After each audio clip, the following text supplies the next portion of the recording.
Kalani versus Smith. Counsel, state your appearances. Joe Barker, here on behalf of the plaintiff, Joseph Kalani. Speaking for defense, yes. All right.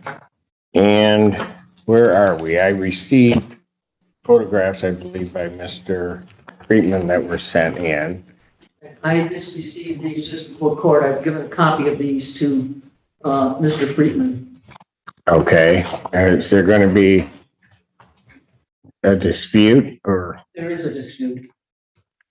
Okay. All right, pause right here. This is where things start getting spicy. We've got photos dumped on the judge last minute, a technical compliance argument coming up, and both sides already bracing for a fight over what the order really meant. Translation: this is about to turn into a letter of the law versus spirit of the law showdown.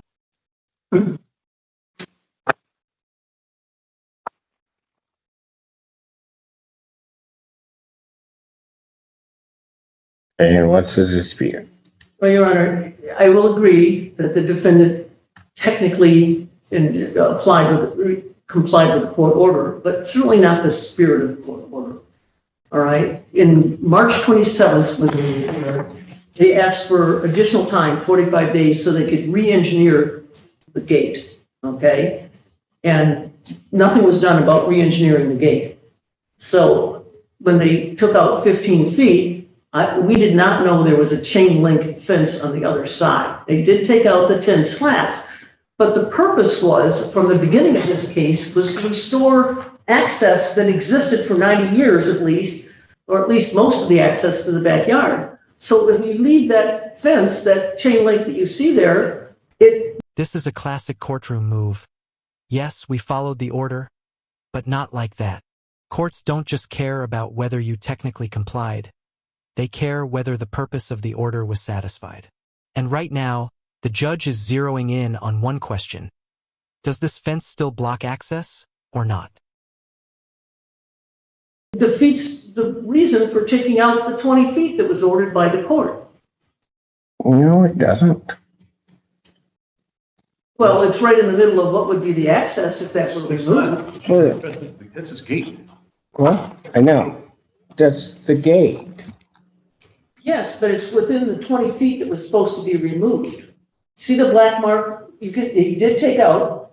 I see the black mark. that's where the fence, the 10 sections were. Hold on. The real issue was access to the back of the property. Unimpeded access to the backyard, yes. Right. So the location of the privacy fence, the wooden fence, may have impeded that. I then ordered a specific amount taken out so that that was not an issue.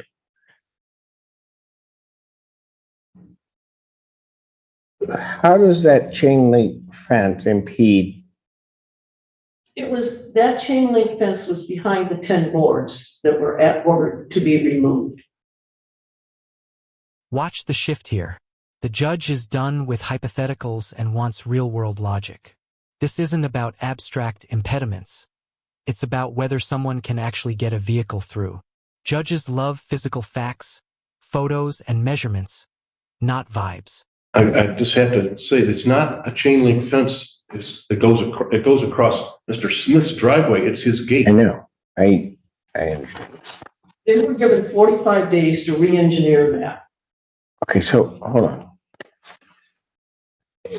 What you're really complaining about is a pole. Yes, in the sense that if that post and the gate stays where it is, then you still have to maneuver around it. Whereas Maneuver around it to do what? to get into the backyard. Oh, but No, that's, Look at my- get into the backyard with what? What are you driving into the backyard? Okay, I have to, why did we remove 20 feet if, Because the wooden fence came up on that one side so close to the house. I mean, that pole is so far back that it doesn't, I mean, at some point, any vehicle going in at some point has to turn. And when I was looking at it and when I went out there, the turn was going to be the problem because it was almost, when the fence was up, it was almost like you were going into a tunnel. So turning, getting past Mr. Kalani's house is, hang on a quick second. Okay, turning past Mr. Kalani's home would potentially be a tight fit. This is not. A 5,000-pound SUV with 3 feet of clearance on each side? That's the courtroom equivalent of saying, I could drive a tank through here. This is where the argument starts collapsing. Once the judge can visualize it, excuses don't stand a chance. It's not a tight fit. That's a 5,000-pound SUV that's got 3 feet of room on each side.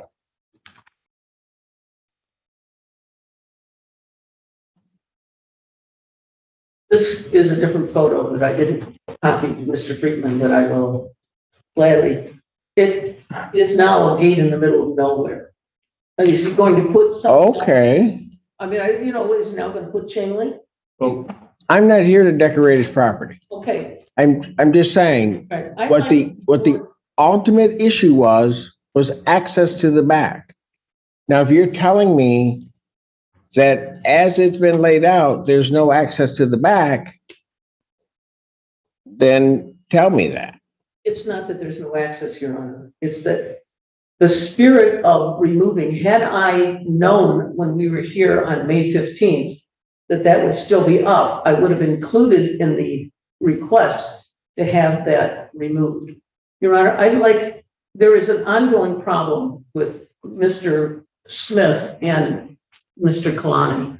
I would like before that Mr. Kalani be allowed to testify as to what's transpired today. no. Do what?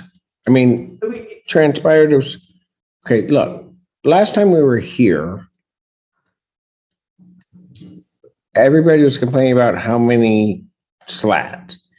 I remember very clearly because I counted 9, supposed to be 10. Okay, so I take 10 slats out.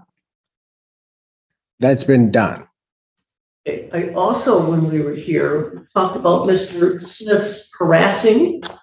And today, Mr. Smith. I don't want to go down that road, Your Honor. I do, because this is an ongoing dispute. It's not part of this lawsuit, and I don't want to hear about my client swearing at your client. Well, then he can file a police report for ethnic intimidation. Do what he wants.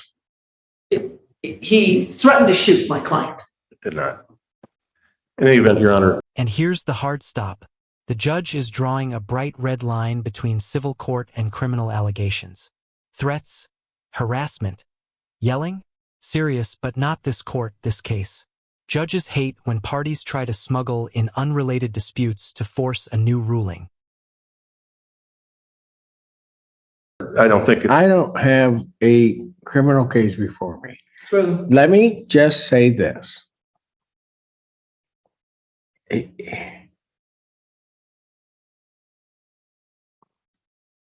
And I'll presume that Mr. Kalani would get up and say that. What would you have me do? Remove this, or at least move this gate post back, even with where the 20-foot mark was. Because that would stop the language or behavior. Well, actually, How? to tell you the truth, Your Honor, I would like to have gone back to my original request. I'm not going there. I've made my ruling. I know. Hold on. You want to bring up something where allegedly Mr. Smith is yelling at Mr. Kalani. And I'm asking a specific question. If I even say that what you said here was said, what do you want me to do? I mean, because at the end, after I hear the testimony, you're going to want me to do something that I would imagine would be directed at stopping that from happening. So what would, if that came up, what would you have me do? You're absolutely right. There's nothing you could say or do that would stop Mr. Smith from harassing my client. Okay, I will agree with you on that. What I hope to come from today is that you would order that fence post back to equal with the 20-foot mark, because that was the intent, was to open that up. Had I known that that fence, the gate was there, back on March 27th, when you first ordered this, they asked for the time so they could re-engineer. Hold on a second. When we were here the last time, I think I still have the photos. That photo was, that piece is there. I mean, there's no new evidence here.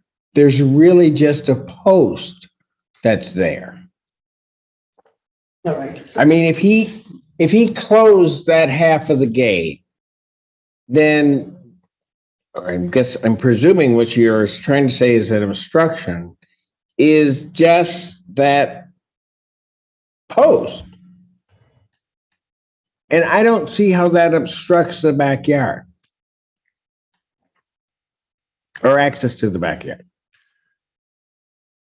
Had I known that that post was not attached to the remaining 5 feet, I would have. Well, Miss Barton. I failed. Well, Miss Barton, if I'm looking at the photos from the last time that we were here, and when I look at those photos, I can certainly tell that post is not attached to the fence. The photos I had, I can see that half of the gate is visible. I think that when she's talking about the spirit of this and the spirit of that, I think it is worth mentioning that earlier on, much earlier on, we talked about the fact that the removal, that going too far back was going to impact on that gate and on his privacy, and that the goal was to have the fence, the stockade fence, end at the back of his property so that he could secure that gate, which he can't right now. My contractor literally called me yesterday and said, "Why am I taking out these 5 feet? They're not in the way of anything." And I said, "You're taking them out because there's a court order for them to come out, and they need to come out." But so that's the answer to your question. My client is ordered to take that 5 feet out, so you're taking it out. Okay, I'll take the 5 feet out, but it doesn't make any difference. It's not in the way of anything. So when I went over there to see, and he took the 5 feet out, and that's when I pulled the big SUV in there, and it's like, why? It doesn't. I could turn around that vehicle 4 times in that backyard. It doesn't. It's irrelevant. So as far as the spirit of the order is concerned, it was satisfied with the 15 feet, and now he's got to figure out what to do with that gate. But in any event, he complied with your order of last week.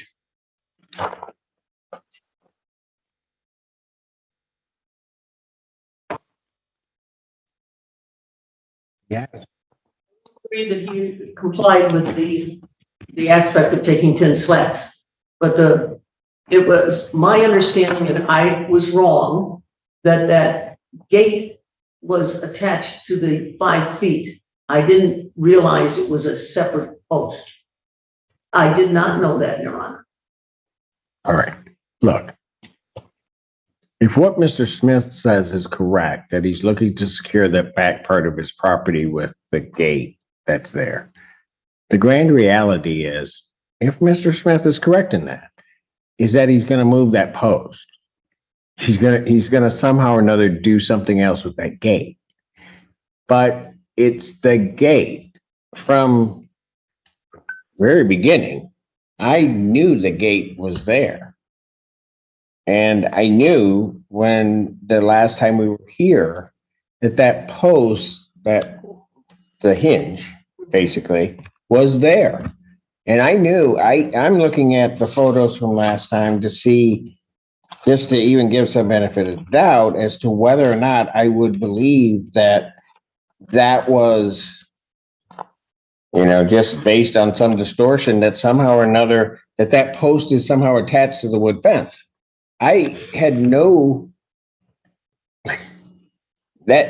I did not think it was attached, because it's not. Okay, To- I was mistaken. I thought it was attached. And that would be an error on my part, Your Honor. But if he's going to move he intends to secure and move the post, that will be fine. If he leaves it there, and then what? If he puts up additional fencing from the post, Okay, look, I don't know what's gonna look, happen. look, I look, don't look. I issued an order.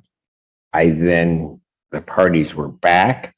We went through painstakingly what needed to be removed of that wooden fence. Mr. Smith has complied with that. And so unless, because I still have jurisdiction over it, if you really want to do it, then you file a motion, they can answer it and I'll deal with it. But there's nothing before me. That's the final word. The order was followed, jurisdiction stays open, and if someone wants more, file a motion. No drama, no do-overs. So here's the question for you. Should courts care more about strict compliance or the intent? Right now. He did exactly what I asked him to do. I will agree with that, Your Honor. Thank you. All right.